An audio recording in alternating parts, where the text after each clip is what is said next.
2011 সালে ক্ষমতায় আসার পর 2016 সালের ইলেকশন, 2021 সালের বিধানসভার নির্বাচনে 2021-এর আগেই ঘোষণাটা তিনি দিয়েছিলেন, লক্ষ্মী ভাণ্ডারের ঘোষণাটা।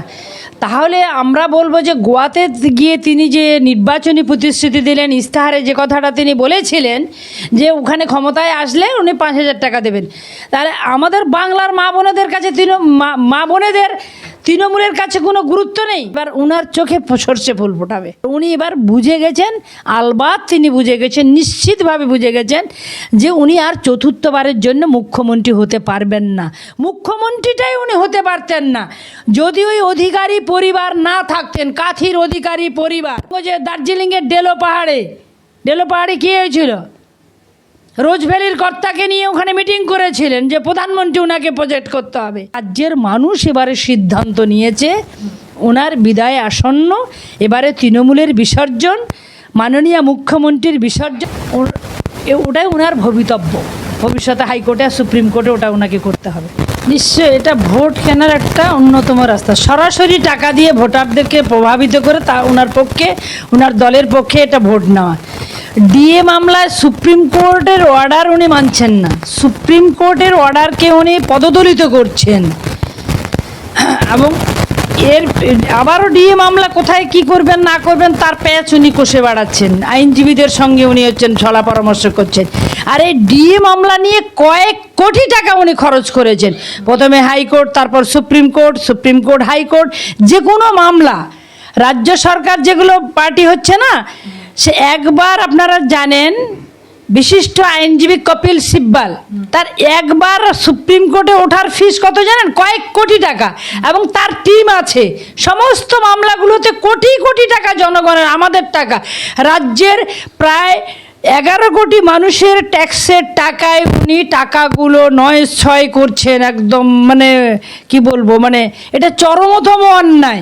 ডিএ দিতে পারছেন না বলে চাকরি দিতে পারছেন না টাকার অভাবে, কোনো উন্নয়নের কাজ থমকে করতে পারছেন না, বলছে আমার কাছে টাকা নেই, কিন্তু মামলা করার টাকা ওনার কাছে আছে কোটি কোটি।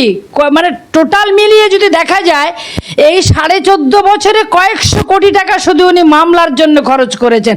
এবং এই পুরো টাকাটাও তৃণমূল পার্টির টাকা নয়, তৃণমূলের পার্টি ফান্ডের টাকা নয়, বা মাননীয় মুখ্যমন্ত্রীর নিজস্ব তহবিলের টাকা নয়, মানে ওনার ব্যক্তিগত টাকা নয়। এই টাকাটা জনগণের ট্যাক্সের টাকায়, সমস্ত এর সঙ্গে সমস্ত মানুষের ট্যাক্সের টাকা জড়িয়ে রয়েছে। এবং উনি যে নির্বিচারে এইভাবে টাকা খরচ করছেন তার হিসেব উনি দিতে পারছেন না। এবং কেন্দ্রীয় সরকার যে টাকাগুলো দিচ্ছে সেগুলোও তিনি নয় করছেন। এক ফান্ডের টাকা অন্য ফান্ডে নিয়ে যাচ্ছেন, রাজ্যটাকে ঋণের জালে তিনি জড়িয়ে ফেলেছেন।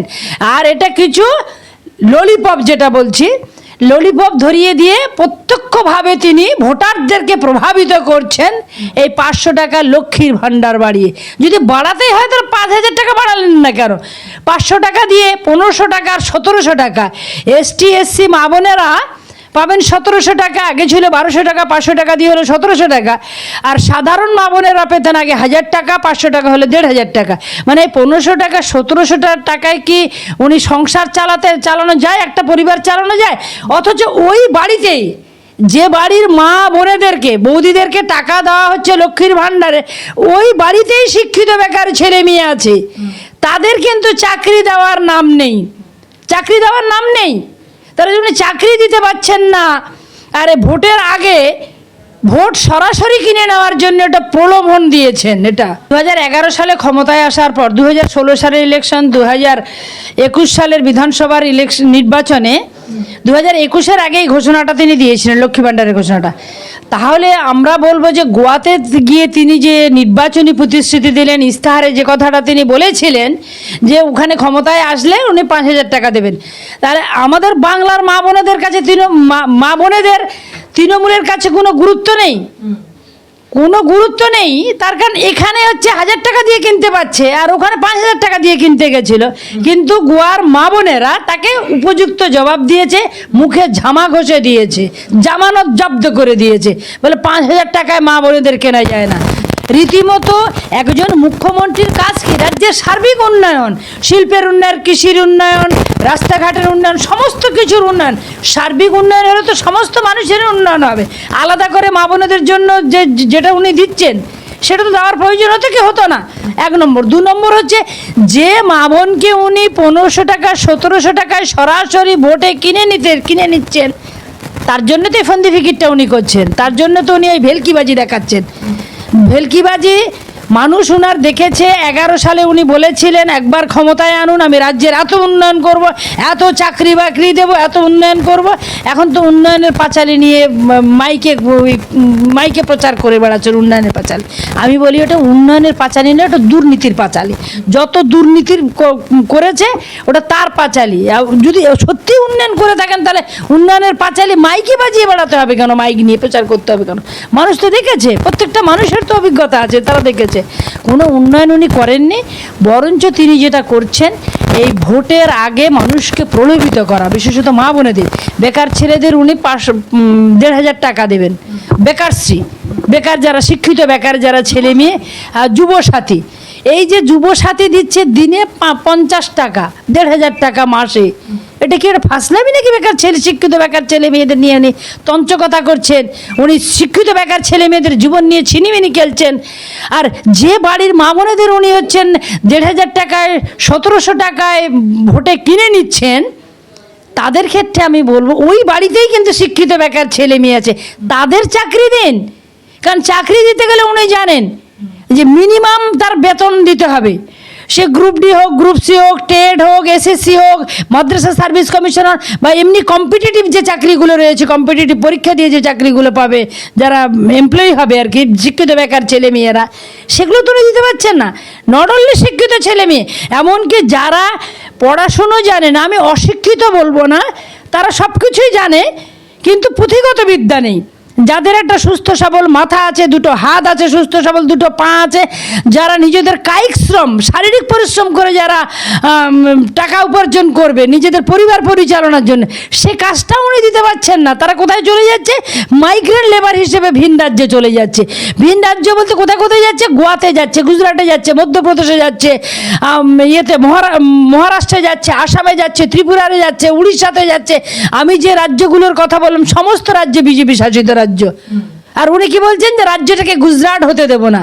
তো গুজরাটে এই রাজ্যের যারা মাইগ্রেন্ট লেবার হিসেবে, পরিযায়ী শ্রমিক হিসেবে যেতে বাধ্য হচ্ছে, কারণ নিজেদের পেট চালাতে হবে, নিজেদের পরিবার চালাতে হবে, রাজ্য সরকার এখানে কোনো কাজ দিতে পারছে না, কোনো উন্নয়ন নেই, কোনো শিল্প নেই। টাটাকে তাড়িয়েছিল, ওই টাটার জমিতে গিয়ে কি করলো? সর্ষে ছিটিয়েছিল, সর্ষের। এবারে রাজ্যের জনগণ, রাজ্যের মা বোনেরা, রাজ্যের প্রায় 7.5 কোটি ভোটার সিদ্ধান্ত নিয়েছে এবার ওনার চোখে সর্ষে ফুল ফোটাবে। এবং আশা কর্মীদেরকেও তিনি নিরাশ করলেন। কিছুদিন আগে আমরা দেখেছিলাম যে আশা কর্মীরা তারা রাস্তায় নেমেছিলেন, তাদের নিজেদের যে স্যালারি সেটা বাড়িয়ে 1500 টাকা, মানে 15,000 টাকা যাতে করা হয় তার জন্য তারা দাবি করেছিলেন। সেখানে তাদের কথা শুনে সেখানে 5,000 টাকা থেকে 6,200 টাকা করা হলো, 1,000 টাকা বাড়ানো হলো, এবং তার সঙ্গে তাদেরকে 180 দিনের মাতৃত্বকালীন ছুটি, এবং যদি কাজ করার অবস্থায় যদি কেউ মারা যান তাহলে সেক্ষেত্রে তার পরিবারকে 5 লাখ টাকা দেওয়া হবে, মানে ভাতা হিসেবে, সেই সমস্ত একটা প্রতিশ্রুতি দেওয়া হলো। এবং আশাকর্মীরা বলছেন যে 6,200 টাকায় কি সংসার চলে? তারা এই আশাতে, মানে এই যে আশাকর্মীরা, এরা এই বাজেট নিয়ে অত্যন্ত নিরাশ এবং হতাশ। হ্যাঁ, যারা আশাকর্মী, গোটা রাজ্যের যে সমস্ত আশাকর্মী দিদিরা বা আমার মা বোনেরা রয়েছে, তারা প্রচণ্ড হতাশ এবং নিরাশ হয়েছে। মুখ্যমন্ত্রীর উপর তাদের একটা আশা ছিল, ভরসা ছিল, কিন্তু উনি সেই আশাতে একদম জল ঢেলে দিয়েছেন। এই মাননীয় মুখ্যমন্ত্রী নিজেদের অনারিয়াম, উনি তো প্রথমে বিধায়ক, মুখ্যমন্ত্রী হলো বা মন্ত্রী হলে আগে তো বিধায়ক হতে হবে, তারপর তো মুখ্যমন্ত্রী হবে বা মন্ত্রী হবে, এবং অনেকে এমএলএ থেকে যাবে। তাদের অনারিয়ামগুলো প্রত্যেক বছর স্ল্যাব অনুযায়ী বাড়িয়ে নিচ্ছে, প্রত্যেক বছরে নিজের মাইনে তারা বাড়িয়ে নিচ্ছে, মানে অনারিয়াম বাড়িয়ে নিচ্ছে। এমএলএরা তাদের নিজেদের অনারিয়াম বাড়িয়ে নিচ্ছে, তাদের নাকি পোষাচ্ছে না, হচ্ছে না। আর মানুষকে সামান্যতম এক টুকরো ছুঁড়ে দিচ্ছে। এটা মানে কি, ভাতা ভর্তুকি আর ভিক্ষা দিয়ে সরকার চলে না, সরকার চলে না এবং জনগণের উন্নয়ন হয় না। আর এত ঋণ নিচ্ছে এই রাজ্য সরকার, প্রায় 7 লক্ষ কোটি টাকা ঋণ হয়েছে রাজ্যের, এই রাজ্য সরকারের, এবং 7 লক্ষ কোটি টাকা ঋণ নেওয়া অলরেডি হয়ে গেছে। এক মাসে সুদ দিতে 50,000 কোটি টাকা যাচ্ছে শুধু সুদ দিতে। এই সুদের টাকা কে কোথা থেকে দিচ্ছে? আমাদের রাজ্যের জনগণের ট্যাক্সের টাকায় দিচ্ছে। এবং আজকে একটা বাচ্চা ভূমিষ্ঠ হলে, পৃথিবীর আলো দেখলে, মাতৃগর্ভ থেকে পৃথিবীতে ভূমিষ্ঠ হলে, সে হচ্ছে কম করে 80,000 টাকা লোন নিয়ে পৃথিবীতে আসছে। তাহলে এই যে ধারালো রাজ্য, মানে ধারের দিক থেকে 1 নম্বরে এই রাজ্য, রাজ্যের কোনো উন্নয়ন নেই, সমস্ত কিছু উন্নয়ন একদম পুরোপুরি একদম স্তব্ধ হয়ে গেছে। রাজ্যটাকে খাদের কিনারে উনি দাঁড় করিয়েছেন এবং রাজ্যটা পুরোপুরি দেউলিয়া করে দিয়েছেন, পুরোপুরি দেউলিয়া করে দিয়েছেন। আর উনি এবার বুঝে গেছেন, আলবাত তিনি বুঝে গেছেন, নিশ্চিতভাবে বুঝে গেছেন যে উনি আর চতুর্থবারের জন্য মুখ্যমন্ত্রী হতে পারবেন না। প্রধানমন্ত্রী তো বলে, দিদি দিল্লি বহুত দূর, দিল্লিতে উনি যেতে পারবেন না, দিল্লিতে ওনার হিম্মত নেই, ক্ষমতা নেই দিল্লিতে যাবেন, মানে প্রধানমন্ত্রী হওয়ার জন্য সেটা উনি পারবেন না। সেই আশাতে গুড়ে বালি, সেই গুড়ে বালি উনি বুঝে গেছেন। এখন উনি ভুল ভাল বকে, আবল তাবল বলে, ওই এপাং ওপাং ঝপাং বলে আবার একটা ভোট বৈতরণী পার হওয়ার চেষ্টা করছেন এবং প্রধানমন্ত্রীর স্বপ্ন মানুষকে, আমাদের রাজ্যের মা বোনেদেরকে, ভোটারদেরকে এবং শিক্ষিত বেকার যুবকদের এবং সমস্ত অংশে রাজ্যের আপামর জনগণকে একটা স্বপ্ন দেখাচ্ছেন যে আমি এবারে প্রধানমন্ত্রী হতে যাব আগামী 29-এর নির্বাচনে। সে আশায় বালি, সে গুড়ে বালি। উনি জানেন উনি প্রধানমন্ত্রী হতে পারবেন না, উনি ভালো করেই জানেন যে উনি জীবনে আর প্রধানমন্ত্রী হতে পারবেন না। মুখ্যমন্ত্রীটাই উনি হতে পারতেন না যদি ওই অধিকারী পরিবার না থাকতেন। কাথির অধিকারী পরিবার, মাননীয় তৎকালীন যিনি মাননীয় সাংসদ হয়েছিলেন, উনি প্রথমে এমএলএ হয়েছিলেন 2006 সালে, মাননীয় শিশির অধিকারী, মাননীয় শিশির অধিকারী, আর তার পুত্র, সুযোগ্য পুত্র, আমাদের বর্তমান বিরোধী দলনেতা, রাজ্য বিধানসভার বিরোধী দলনেতা মাননীয় শুভেন্দু অধিকারী, মাননীয় শিশির অধিকারী আর মাননীয় শুভেন্দু অধিকারী না থাকলে উনি দিদি থেকে দিদিমা হয়ে যেতেন, মুখ্যমন্ত্রী হতে পারতেন না। আর প্রধানমন্ত্রী হওয়ার স্বপ্ন তো ওনার চিরতরেই হতো না। মুখ্যমন্ত্রী হলো বলে তো প্রধানমন্ত্রীর স্বপ্ন দেখছেন। এবং ওই যে দার্জিলিংয়ের ডেলো পাহাড়ে কী হয়েছিল, রোজভ্যালির কর্তাকে নিয়ে ওখানে মিটিং করেছিলেন যে প্রধানমন্ত্রী ওনাকে প্রজেক্ট করতে হবে। সেই রোজভ্যালির কর্তা এখন কোথায় আছেন? সারদা কর্তা, নারদা কর্তা। সেই সময় 2011 সালে সারদার টাকা দিয়ে তো তিনি হচ্ছেন ভোটে এসেছিলেন। সে কথাটা আমি বলছি না, আমরা ভারতীয় জনতা পার্টির কেউ বলিনি, এবং এটা আমার ব্যক্তিগত মতামত নয়। কে বলেছিলেন? তৎকালীন যিনি ছিলেন কুণাল ঘোষ। তিনি তখন কে ছিলেন? তিনি ছিলেন তখন হচ্ছে রাজ্যসভার সাংসদ ছিলেন, তারপর তৃণমূলের মুখপাত্র ছিলেন, এখনও তৃণমূলের মুখপাত্র, এবং হচ্ছে তিনি রাজ্যের সাধারণ সম্পাদক। তিনাকে যখন পুলিশ প্রিজন ভ্যানে তুলছে, উনি যাতে উনার কথা যাতে সাংবাদিকের কানে না যায়, যাতে রেকর্ড না করতে পারে, ইলেকট্রনিক মিডিয়ায় যাতে না বেরো, তার জন্য পুলিশ কি করতো? ওই পুলিশ ভ্যান চাপড়াতো। পুলিশকে দায়িত্ব দিয়েছিল এমন আওয়াজ করবে, পুলিশ ভ্যানে চাপড়াতো, যে কুণাল ঘোষের কথা যাতে রাজ্যবাসী কেউ যাতে জানতে না পারে, শুনতে না পারে, কোনো ইলেকট্রনিক মিডিয়া যাতে কভার করতে না পারে। সুযোগ সুবিধা এবং ওই সারদা কর্তা সুদীপ্ত সেনের জন্যই হচ্ছে আজকে মুখ্যমন্ত্রী উনি হয়েছেন, সবচাইতে লাভবান মুখ্যমন্ত্রী হয়েছেন, এবং উনার টাকাতেই তিনি হয়েছেন। একটা প্রচলিত প্রবাদ আছে, লাগে টাকা দেবে গৌরী সেন। 2011 সালে টাকা লেগেছিল, দিয়েছিল সুদীপ্ত সেন। আজকে সুদীপ্ত সেনের অবস্থা কীরকম? এবং রোজভ্যালির কর্তা, ওনাকে প্রধানমন্ত্রী প্রজেক্ট করার জন্য উনি বলেছিলেন দার্জিলিংয়ের ডেলো পাহাড়ে গিয়ে। ওনার তো রাজ্য চালনায় কোনো মুখ নেই, মানে কি বলবো, তার মন বসছে না রাজ্য পরিচালনাতে। রাজ্যটাকে কোথায় নিয়ে গেছে 14.5 বছরে, একদম প্রায় 15 বছর হতে চললো এই 2-3 মাস বাদে, মানে জুনে তো হচ্ছে 15 বছর হবে পুরো। তো এই জায়গায় দাঁড়িয়ে আমরা বলতে চাইছি, রাজ্যের মানুষ এবারে সিদ্ধান্ত নিয়েছে, ওনার বিদায় আসন্ন, এবারে তৃণমূলের বিসর্জন, মাননীয় মুখ্যমন্ত্রীর বিসর্জন, রাজনৈতিকভাবে বিসর্জন অবশ্যই হবে, অবশ্যম্ভাবী। উনি দেওয়ালের লেখন পড়তে পেরেছেন বলে এই ধরনের আবল তাবল কথা তিনি বলছেন। দিদি, আমরা মানে মুখ্যমন্ত্রীকে বিভিন্ন সময় বিভিন্ন অবতারে দেখি, কখনো তিনি গান লিখছেন, কখনো গান গাইছেন, কখনো বাজাচ্ছেন হারমোনিয়াম, কখনো কবিতা লিখছেন। এবারে তাকে দেখা গেল যে তিনি এখন তিনি নাকি উকিল, তার একটা ওকালতির ডিগ্রি রয়েছে, এবং তিনি একটা কালো চাদর গায়ে দিয়ে চলে গেলেন সুপ্রিম কোর্টে, এবং সেখানে গিয়ে তিনি যেরকমভাবে কথাবার্তা বলেন সুপ্রিম কোর্টে, সেটা আমরা চোখের সামনে দেখলাম। সুপ্রিম কোর্টে সওয়াল করলেন মুখ্যমন্ত্রী, এরকম একটা অদ্ভুত দৃশ্য পশ্চিমবঙ্গের লোকজন দেখলো, এবং তারপরেই সুপ্রিম কোর্ট থেকেও একটা উল্টো মানে চাপ দেওয়া হলো রাজ্যের ওপরে, যে ডিএর যে 25% সেটা মার্চের মধ্যে অ্যাট এনি কস্ট রাজ্যকে দিতেই হবে। মুখ্যমন্ত্রী যে বলেছিলেন ঘেউ ঘেউ করবেন না, সেটাতে সপাটে একটা চড় কষিয়ে দিল সুপ্রিম কোর্ট। কি বলবেন এই সম্পূর্ণ বিষয়টাকে ঘিরে, কি বলবেন? আচ্ছা, এক কথায় যদি বলা যায়, উনি সুপ্রিম কোর্টে যেতেই পারেন। আমার বক্তব্য হচ্ছে উকিলের কালো গ্রাউন্ডটা পরে কেন সুপ্রিম কোর্টে যান, 1 নম্বর কোশ্চেন আমার এটা। হ্যাঁ, আর যে উকিলদের প্যানেল হয়েছিল, ওই প্যানেল লিস্টে কিন্তু ওনার নামটা নেই। উনি ওখানে সরাসরি ওখানে নাটক করতে গেছিলেন, রাজ্যের মানুষের দৃষ্টিটাকে অন্যদিকে ঘোরাতে গেছেন। এখানে যে এত দুর্নীতি, চাকরি চলে যাচ্ছে, চাকরি পাচ্ছে না, এত ঋণ, রাজ্যে কোনো উন্নয়ন নেই, এবং নির্বাচন দরজায় কড়া নাড়ছে, 26-এর নির্বাচন তো দরজায় কড়া নাড়ছে। এইগুলোকে নিয়ে উনি হচ্ছেন, যেটা বিষয় সেটা হচ্ছে এসআইআরে আপনারা জানেন 58 লাখ মানুষের নাম বাদ গেছে, মরা, বাড়িতে পাওয়া যায় না, ডবল এন্ট্রি, ট্রিপল এন্ট্রি। খসড়া ভোটার লিস্ট যেদিন বেরোয় তার আগেই 58 লাখ চলে গেছে। উনি এবারে বুঝে গেছেন যে উনি আর জিততে পারবেন না। এবারে 26-এর নির্বাচন ওনার বিসর্জন, মানে তৃণমূলের রাজনৈতিকভাবে বিসর্জন হবে। সেই জন্য উনি এনলিস্টেড নয়।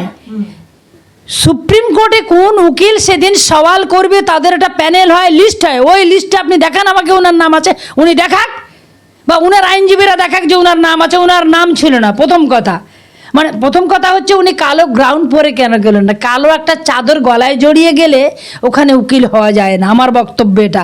তাহলে উনার তো আইনজীবী ওখানে নিয়োগ করার দরকার কি ছিল? উনার তো প্যানেলে নাম ছিল না, উনি ওখানে সরাসরি নাটক করতে গেছিলেন, মানুষকে ভুল বোঝাতে গেছিলেন। ওখানে কোনো নাটকে আর খাটবে না।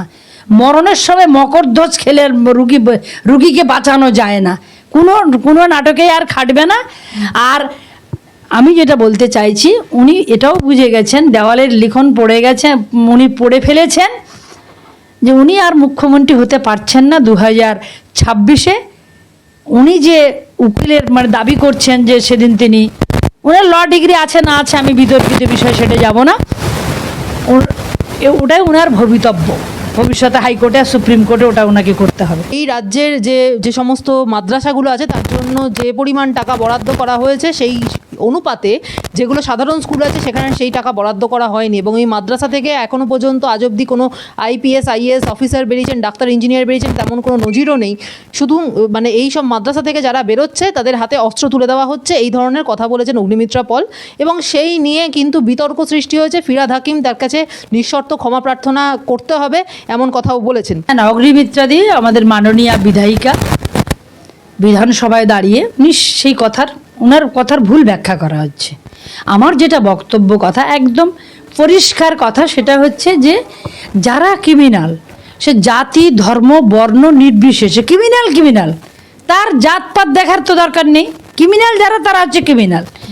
ওনার মাননীয় বিধায়িকা অগ্নিমিত্রাদের কথাটাকে অপব্যাখ্যা করা হচ্ছে, এটাই হচ্ছে আমার বক্তব্য।